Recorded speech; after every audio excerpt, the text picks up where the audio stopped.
دور موجود کے اندر کہتے ہیں کہ سب سے بڑا بم جو ہے وہ معیشت ہے۔ کسی قوم کی اگر معیشت کمزور ہو گئی، اقتصادی حالت پتلی ہو گئی، آج کے گلوبل ورلڈ میں اس کی کوئی عزت اور کوئی توقیر نہیں رہتی۔ میں کہتا ہوں یہ ضابطہ آج سے نہیں ہے، یہ جاہلی نظم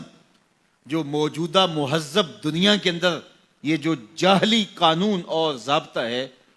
یہ جاہلیت کے زمانے سے لے کے آج تک ہمیشہ کار فرما رہا ہے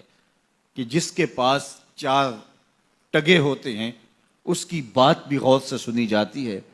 اور جس کے پاس دولت نہیں ہوتی اس کی سمجھداری پر مشتمل باتوں کو بھی حفوات کہہ کے رد کر دیا جاتا ہے۔ اور اگر آپ کے گھر میں دانے ہیں تو آپ کے کملے بھی سیانے ہیں، اور اگر آپ کے پاس کچھ نہیں ہے اور آپ فصاحت و بلاغت کے امام ہیں تو آپ کی بات کی کوئی اہمیت نہیں ہے۔ عربی کا ایک شعر ہے کہ فصاحت و صحبان و خط و ابن مکلا و حکمت و لقمان و زہد و ابن ادہمی اذا اجتمعت فی المرء والمرء مفلس فلیس لہ قدر بمقدار درہمی۔ صحبان جیسی فصاحت ہو، ابن مکلا جیسا خط ہو، ابراہیم ادہم جیسا زہد ہو، اور لقمان جیسی حکمت ہو، اور یہ ساری چیزیں ایک وجود میں جمع کر دی جائیں، یہ ساری خوبیاں ایک شخص میں جمع ہوں، والمرء مفلس، لیکن وہ شخص ہو غریب، فلیس لہ قدر بمقدار درہمی، تو اس کا ایک کوڑی مول نہیں ہے۔ یہ دنیا کا ضابطہ ہے، یہ دنیا کا جھوٹا نظم ہے، اور شروع سے آج تک یہ قانون دنیا کا اندھا قانون کار فرما ہے۔ تو اگر آپ کے پاس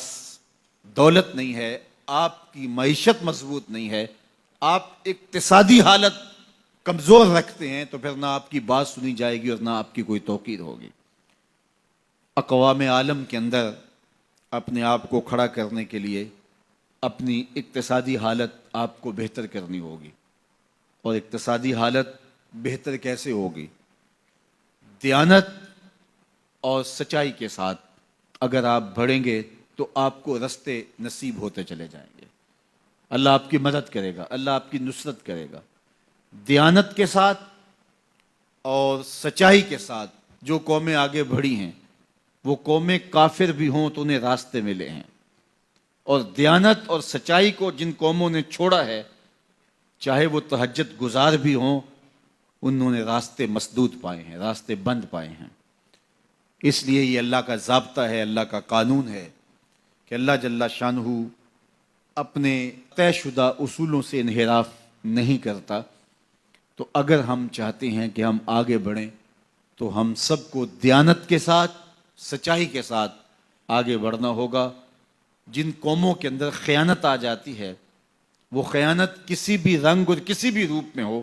وہ قومیں کبھی بھی آگے نہیں بڑھ سکتی، وہ قومیں پیچھے رہ جاتی ہیں۔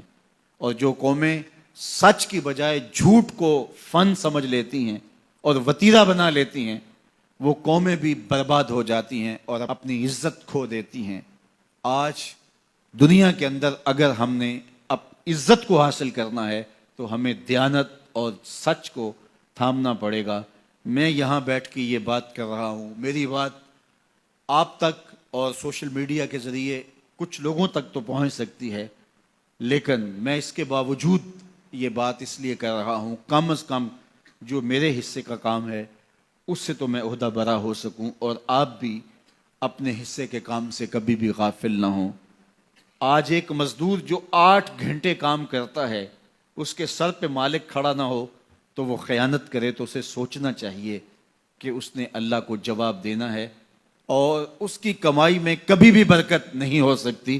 تو جو جہاں کھڑا ہے، چاہے وہ مزدور ہے، چاہے وہ سرمایہ دار ہے،